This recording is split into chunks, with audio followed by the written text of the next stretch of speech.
आप कौन सा बात कर रहे हैं? जो काम सरकार का है उस पर जिम्मेदारी किसकी फिक्स होती? रिस्पॉन्सिबिलिटी फिक्स होनी चाहिए कि नहीं?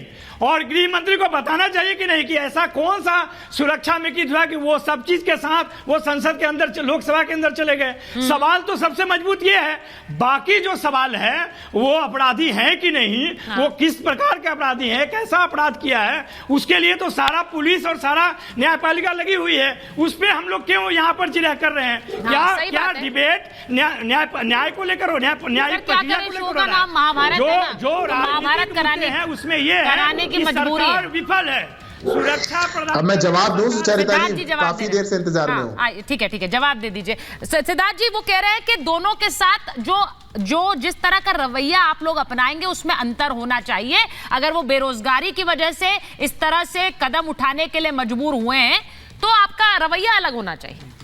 सिद्धार्थ सुचरिता जी, मैं बहुत देर से सहिष्णु होकर बैठा था। मैं चाहूंगा कि पैनल भी पूरा मेरे को उसी चरित्र के साथ सहिष्णु होकर ही बोलिएगा। जी, मैं सहिष्णु होकर ही बोलूंगा। देखिए, सबसे पहली बात यह है सुचरिता जी कि हमारे देश में भी पिछले 10 साल के काल में हमने देखा कि हमने चरित्र जो है अंदर नवल जी, आप यही करेंगे तो आप प्राध्यापक है, मैं ऐसा नहीं करूंगा। सुचरिता भी तब से चुप हूं। नवल जी, मेरी बड़ी कोशिश रहती है आप लोग सब एक-एक करके बोल पाए, उन्हें बोलने दीजिए, आप उसके बाद काउंटर कर लीजिएगा। हाँ बोलिए सिद्धार्थ। देखिए सुचरिता जी, पिछले 10 साल में हमने देखा है कि देश में कैसे सबसे कम अगर आतंकवादी हमले किसी कालखंड में हुए तो पिछले 10 साल में हुए। एक वो दौर हमने भी देखा था जब आए दिन अनाउंसमेंट होती थी, कोई लावारिस बैग दिख जाए तो आप उससे दूर रहिएगा, पुलिस को इन्फॉर्म करिएगा। हर जगह मेट्रो में, मार्केट्स में, हर जगह अनाउंसमेंट होती थी, कोई बैग ना दिखे, कोई ऐसा ना दिखे। आए दिन कोई शहर ऐसा नहीं था देश का जहां बम विस्फोट होते थे। पर वो सरकारें नवल किशोर जी को निकम्मी नहीं लगती थी। जहां पे ये सारा डर लोगों के मन से मुक्त हो गया, आज उनको लग रहा है कोई बात नहीं, प्राध्यापक है पर कहीं ना कहीं तो विचार ऐसा है, कहीं ना कहीं से हो सकता है कि रोजी रोटी भी चलती हो तो उनको ऐसा करना पड़ता है। पर मैं आता हूं पार्लियामेंट अटैक के अंदर। देखिए, पार्लियामेंट पर अटैक हुआ, सुरक्षा में चूक हुई, बात ठीक है, उस पर किसी ने डिनाई नहीं किया।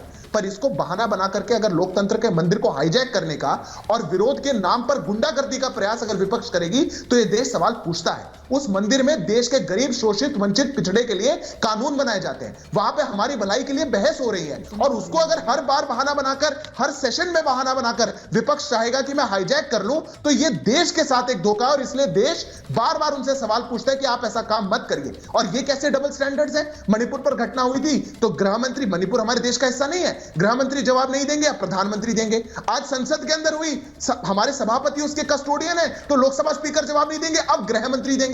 पर बहाना लेकर के कैसे ना कैसे पूरी लोकतांत्रिक व्यवस्था को अस्त व्यस्त किया जाए, इसके अलावा विपक्ष के पास कोई एजेंडा नहीं है। अभी बेरोजगारी की भी बात हो रही थी, पता नहीं कौन सा 10% का आंकड़ा ला रहे थे। मैं चैलेंज करता हूं नागर जी को, एक दिन एक बहस बेरोजगारी पे ही करिएगा। 3 से 4% बेरोजगारी सबसे कम दर देश में आज चल रहा है और आपको बहस करनी हो तब करिएगा।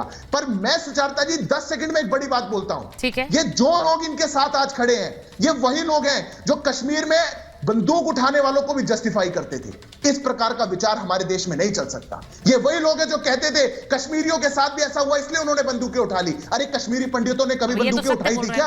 और 4 लोगों को आप संसद में भेज करके वो उनकी उद्दंडता मचाकर अगर आप एक देश में नैरेटिव बनाना चाहते हैं तो देश आपसे पूछता है कि जो जस्टिफाई करने की आपकी लड़ाई शुरू हुई है